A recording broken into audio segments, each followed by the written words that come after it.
Assalamualaikum warahmatullahi wabarakatuh. Apa kabar pemirsa? Senang sekali dapat berjumpa dengan Anda bersama saya Ergi Firgiati akan memandu pemirsa dalam program Dialog. Adapun tema yang kita angkat dalam dialog kali ini ialah seberapa penting update data kependudukan.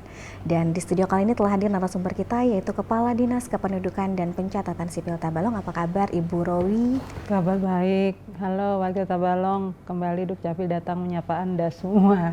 Senang sekali bisa berjumpa kembali dengan Ibu nih Bu. Bu, kabarnya nih Bu ya. Kita langsung ke topik pembicaraan kita nih Bu.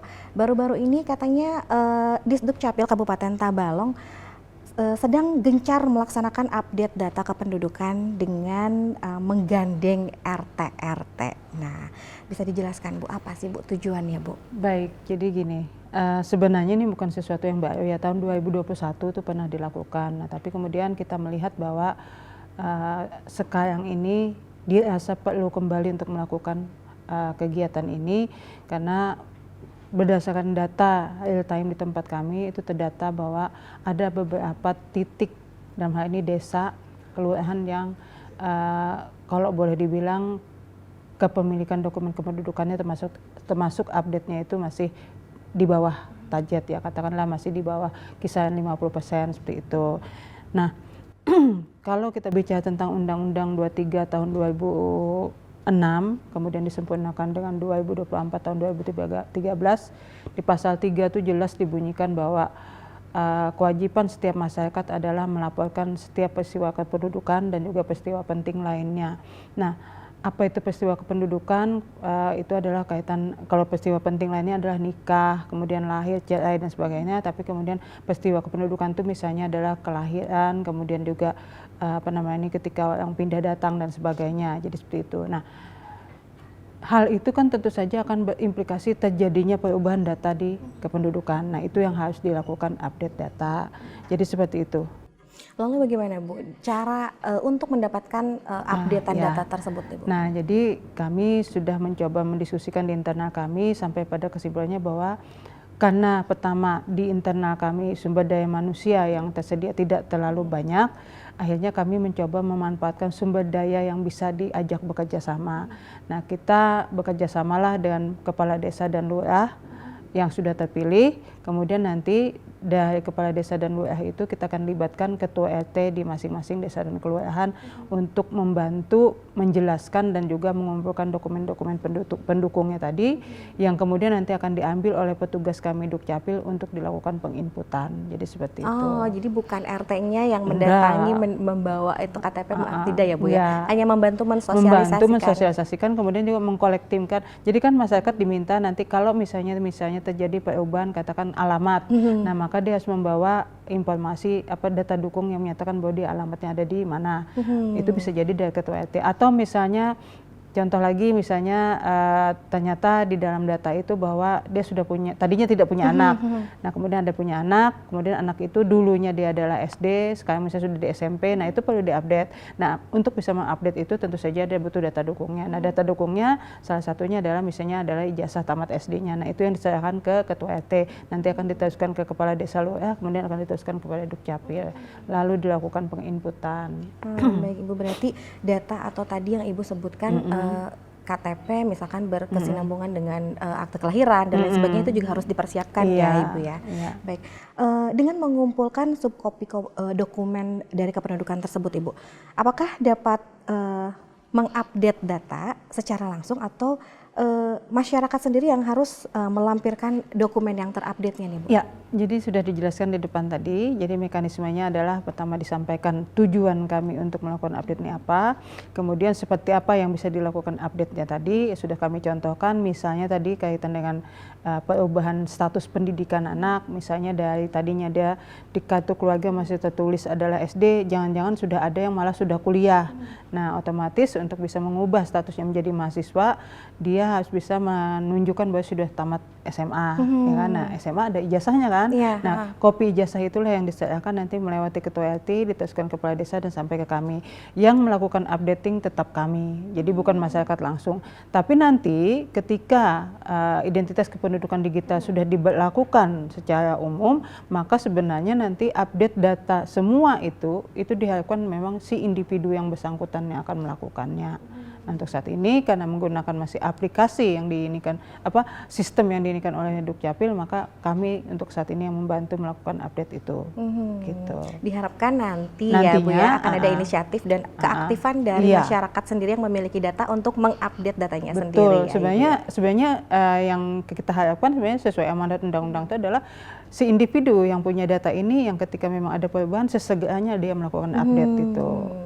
Baik Ibu, baik Ibu, di awal kegiatan ini daerah mana saja yang menjadi fokus dalam kegiatan pemutakhiran data ini Bu? Kita kan punya 121 desa dan 10 kelurahan. Nah, dari data kami bahwa yang memang menjadi target di tahun ini itu adalah Marindi, ada 19 di awal tahun kita menargetkan ada 19, kemudian di perubahan ini kita tambah lagi jadi 3 menjadi 22. Itu adalah desa Marindi, Caturkarya, kemudian Lok Batu, kemudian juga Nawin, ada Mahipasar, kemudian Wirang, Bongkang, kemudian Lumbang, Mangkupum, ada Kampung Baru, Pasar Batu, kemudian ada Ibang, Purai, Lano, Solan, Bintang Ara, Baungin, Ampukung, dan Pulau. Jadi itu yang kita ini kan, karena memang data kami yang real time tadi, desa-desa dan kelurahan inilah yang masih ada sedikit yang harus kita lakukan untuk segera melakukan update data tadi. Tapi bukan berarti tidak berlaku untuk seluruh daerah ya Bu? Yang lain kan sudah lebih bagus nih. Nah, harapan kami dengan adanya program ini, mereka apalagi ini ada dialog ini kan, mereka melihat ada informasi tentang update data. Harapan kami mereka secara sadar dan mandiri juga melaporkan. Nggak usah jauh-jauh, mungkin ke kecamatan karena petugas kami ada di kecamatan, silakan bawa data dukung yang perlu diupdate, nanti akan dibantu untuk melakukan update-nya gitu. Baik pemirsa, setelah ini kita akan bertanya mengenai seberapa penting mengupdate data kependudukan secara berkala. Tetap di program Dialog.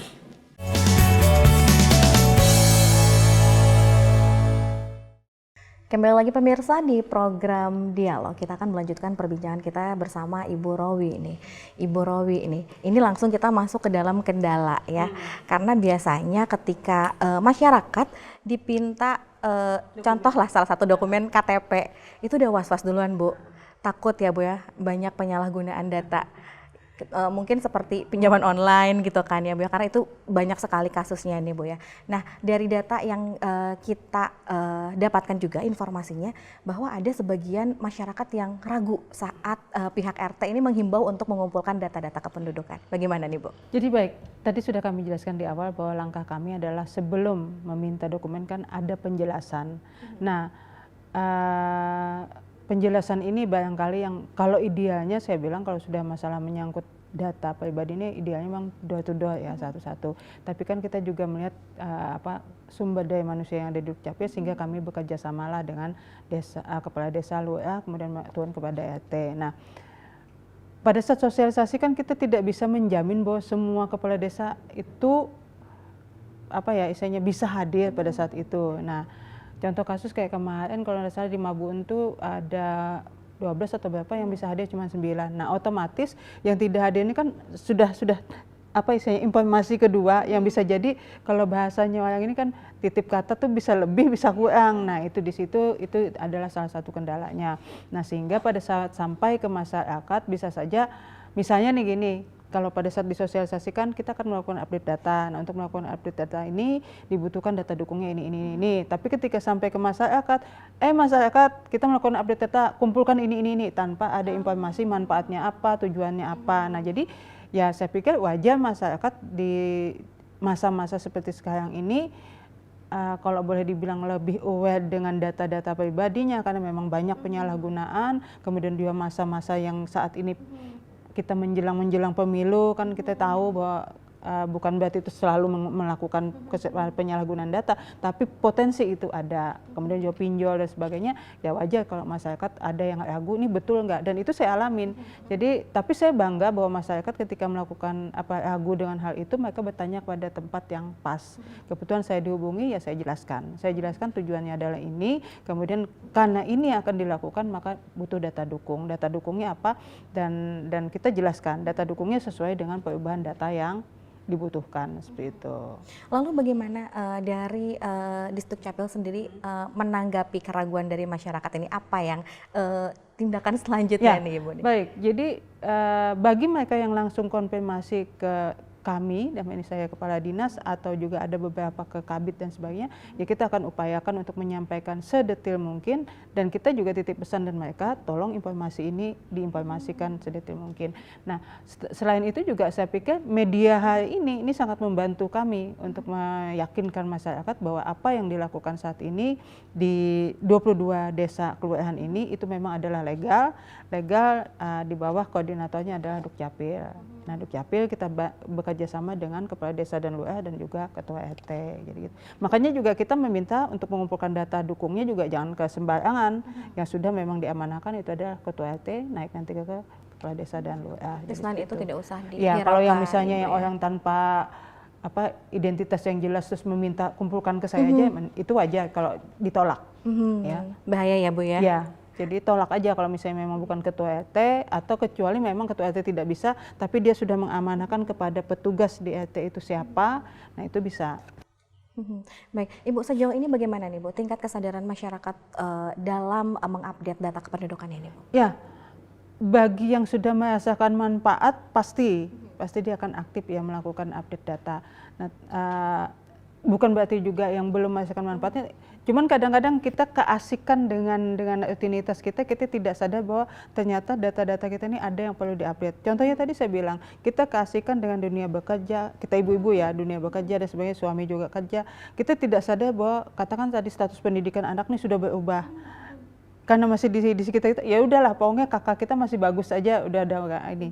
Tapi ternyata harusnya itu dilakukan update. Nah, kemudian yang lain yang juga tidak kalah penting adalah kebanyakan kakak kita itu kosong golongan darah. Padahal kita tahu golongan darah itu sangat penting sekali. Ketika misalnya kita berobat dan sebagainya itu kan ini kan sangat dibutuhkan. Nah, pada saat orang di rumah sakit, misalnya BPJS, dia akan mengakses NIK. Di NIK itu otomatis akan terkoneksi datanya dengan kakak, itu golongan darah belum kebaca. Kalau misalnya belum ada. Nah, jadi sebaiknya kami menghimbau nih sekalian, upayakan golongan darah itu jangan kosong lagi. Satu sisi adalah memudahkan ketika pelayanan khususnya di bidang kesehatan. Apalagi misalnya kejadian musibah kecelakaan yang butuh pertolongan pertama, butuh waktu lagi kan, kita mesti tes darah dulu. Nah, kalau kita udah mencantumkan di situ, itu akan lebih membantu sekali dalam kecepatan pelayanan seperti itu. Jadi sangat penting untuk pemutahiran data ini ya Ibu ya, sangat penting sekali ya. Dan atau misalnya ada yang statusnya berubah dari yang belum menikah menjadi menikah, harusnya kan diupdate. Tapi ada juga yang nggak mau, tetap aja nggak mau nikah, biar kelihatan bujang. ada yang kayak gitu. Kalau yang kayak gitu modus ya Bu ya. Boleh nggak? Aku statusnya tetap aja yang ini KTP nggak usah jangan. Kita harus jujur dengan diri kita. Ketika terjadi perubahan, lakukanlah update itu. Ketika memang sudah menikah, memang nggak bangga udah nikah, biasanya kan tetap dilakukan lah. Berarti dikembalikan lagi kepada masyarakat, kesadarannya harus lebih ditingkatkan ya Ibu. Baik, Ibu sektor mana saja yang mendapatkan manfaat dari adanya pemutahiran data? Ya, kalau bicara sektor yang paling nyata adalah ketika kita bicara tentang pendidikan. Nah, pendidikan itu kan sekarang basisnya memang sudah NIK ya. Ketika menetapkan nomor induk siswa nasional itu adalah NIK. Saya 2 minggu atau 3 minggu yang lalu diundang oleh Dignas untuk melakukan sosialisasi kepada sekolah-sekolah kaitan dengan masalah keabsahan data siswa. Nah, di situ banyak ternyata. Ya tadi ketemu juga bahwa ternyata ada yang belum diupdate. Nah, jadi dengan begitu terkendala mereka mau mendapatkan bantuan KIP susah. Karena tidak terkonek tadi datanya tidak diupdate. Kemudian ada juga yang mau dapat katakan mungkin beasiswa atau yang lainnya juga seperti itu terkendala. Termasuk dengan ketika mereka ingin melanjutkan sekolah kan nomor induk siswa itu nasional itu menjadi acuan kan untuk mendapatkan apa sih namanya kalau mau ujian dan sebagainya itu kan jadi. Nah, ketika itu tidak diupdate, ada kemungkinan nanti tidak akan muncul. Nah, itu jadi sebagus itu di pendidikan, kemudian di kesehatan. Kalau kesehatan BPJS. Nah, BPJS kalau kita tidak melakukan update data bisa saja terjadi kendala dalam pelayanan BPJS. Seperti itu. Adakah Ibu dampak negatif apabila dari masyarakat misalkan mengupdate datanya itu telat gitu Bu, misalkan baru sadar oh anak saya nih dari SD toto udah kuliah belum diupdate juga, adakah dampak negatifnya nih Bu? Dampak negatifnya ketika memang kita kebentur dengan masalah itu sendiri. Kalau nyenda ya mungkin itulah makanya sampai saat ini masih ada kan data-data itu yang tidak secara berkala terupdatekan sesuai dengan perubahan datanya, karena tadi itu kita belum kebentur dengan masalahnya. Nah, jadi pernah kejadian ketika penerimaan polisi kalau tidak salah ya, saya ingat itu. Nah, si anak ini kan statusnya dia sudah selesai SMA, tetapi kakaknya tidak dilakukan updating data. Contohnya tanda tangan, dia masih tanda tangan yang basah, padahal kita sekarang sudah tanda tangan yang barcode itu satu. Kemudian ternyata di kolom pendidikan dia masih dituliskan waktu itu dia belum tamat SMA. Ya otomatis kan menjadi masalah nih bagi penerima calon ini tadi. Nah, maka dikembalikan dulu, tolong ini diperbaiki dulu. Nah, otomatis kan akan hilang waktu. Nah, jadi seperti itulah contoh-contohnya. Memang pada saat kita tidak melakukan sesuatu yang nggak berasa, tapi ada saatnya ketika berurusan ketemu dengan masalah itu, disitulah kita akan merasakan dampak negatifnya ketika kita tidak melakukan update. Adakah Ibu, ini pertanyaan tambahan Ibu, misalkan adakah rentang waktu yang dirasa cukup optimal, misalkan 3 tahun sekali kah, atau 2 tahun sekali kah, atau memang ketika merasa ada perubahan langsung diupdate nih Bu? Kalau misalkan STNK misalkan Bu ya, kan itu sudah jelas nih per 5 tahun misalkan kayak gitu, SIM dan lain sebagainya. Apakah yang paling efektif itu adalah ketika disadari itu terjadi perubahan. Katakanlah kartu keluarga misalnya ada suami, istri, anak 2. Ini kan beda-beda nih. Beda-beda nih untuk update datanya. Bisa jadi tahun ini adalah anak nomor 1, itu harus dilakukan update. Bisa jadi mungkin 3 bulan kemudian harus dilakukan lagi update yang satunya. Jadi tidak ada batasan waktu 3 bulan sekali, setahun sekali, enggak. Tergantung dengan apa yang terjadi, peristiwa kependudukan yang terjadi tadi itu dan peristiwa penting lainnya tadi itu. Sesegeranya ketika terjadi peristiwa kependudukan dan peristiwa penting tadi itu segera lakukan pengupdatean. Betul sekali, karena ini kadang juga kurang disadari ya Ibu ya, termasuk oleh saya pribadi gitu Ibu. Ketika anak masuk sekolah, misalkan dari jenjang lain, yang dipikirin kan seragam, Bu, daftar sekolah gitu kan. Tapi update data ternyata memang harus lebih jauh dipikirkan lagi ya Ibu ya. Baik, ada beberapa hal lagi yang ingin kita bicarakan, tetapi kita jeda sebentar, jangan kemana-mana pemirsa. Kami akan kembali sesaat lagi.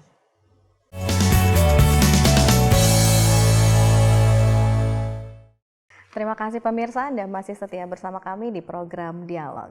Kita akan melanjutkan perbincangan kita di segmen ketiga ini. Nah, Bu, bagaimana nih perlindungan data pribadi dijamin dalam proses update data? Oke, ya jadi dalam undang-undang sudah jelas ya bahwa data setiap individu itu memang dilindungi.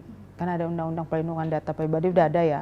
Nah itu satu. Kemudian yang kedua, dalam proses penginputan data ini untuk memastikan bahwa data-data terlindungi, makanya kami sudah memilih orang yang menurut kami sudah tepat ya. Kita bekerja sama dengan kepala desa dan lurah yang memang punya wilayah, kemudian juga ditambah dengan ketua RT dan sebagainya.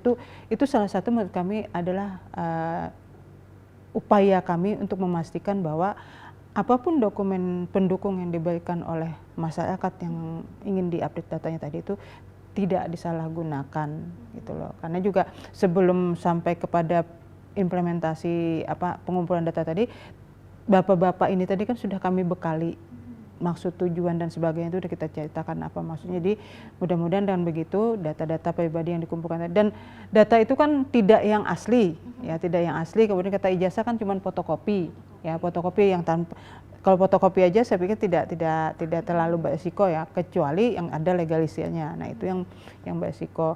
Misalnya katakan kayak akte kelahiran misalnya. Kalau akte kelahiran sih saya pikir tidak ada masalah ya.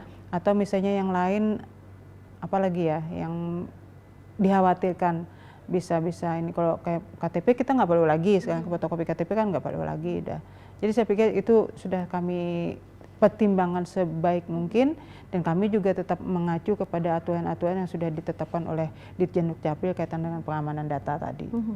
Baik, lalu bagaimana pemerintah dapat meningkatkan kolaborasi dengan lembaga lain untuk memperbaharui data kependudukan ini? Ya, baik. Jadi sampai saat ini yang intent kami bekerja sama ya, dalam ini misalnya kayak Dinas Sosial. Dinas Sosial kan dia ada, Kementerian Sosial mendapatkan data.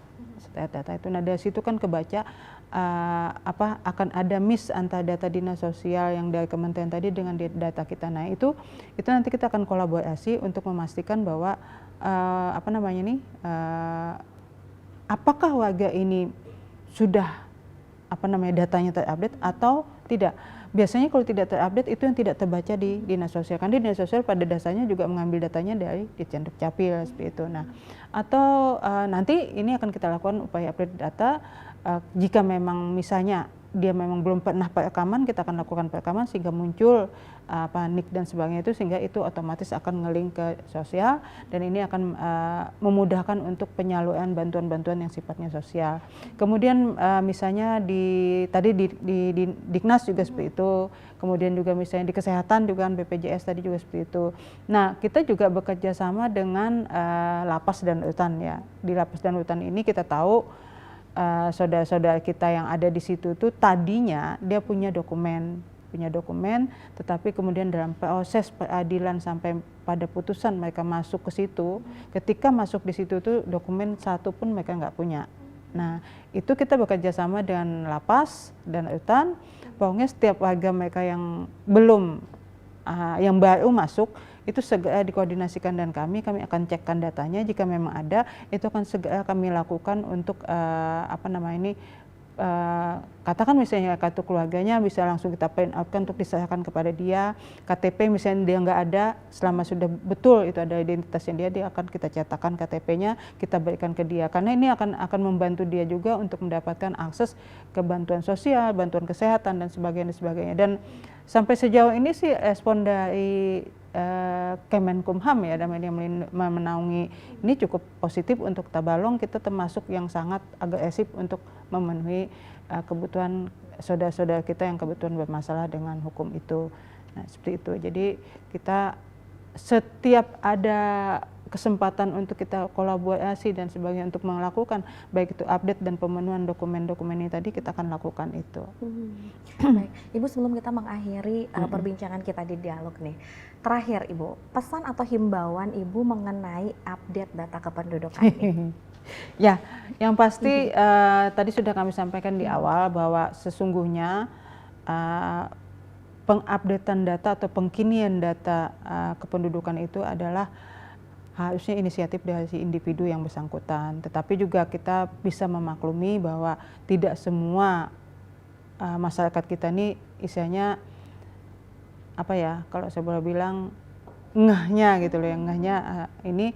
Jadi kami melakukan program. Nah, kami berharap manfaatkanlah program yang kami lakukan ini, kesempatan ini untuk kami bantu melakukan pengupdatean data tadi. Nah, kalaupun nanti misalnya tahun ini sudah selesai, kami berharap tidak putus.